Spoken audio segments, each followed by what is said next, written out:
Abstraheret. Kan jeg jo ikke. Breakdown. Jeg sidder jo bare og kigger. Ja, så kig lidt. Vi skal finde areal af det markeret. Og for at gøre det, så har vi C som ukendt, og vi har opgivet A til 18 grader og B som er 10 meter. For at vi skal finde C som ukendt, så bruger vi cosinus A er lige med B divideret med C.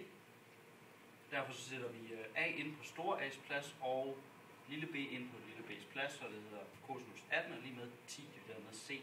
Så skal vi dividere med cosinus på hver side. Gange med det på hver side, så det kommer til at stå selv. Og derfor så kommer det til at hedde C er lige med 9,5106.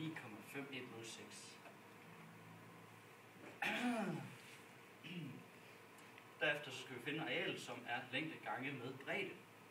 Derfor så tager vi 5, som er opgivet på tegningen, til længden, og de 9,5106, som er bredden, ganger vi så med hinanden, og det giver så A lige med 142,65855.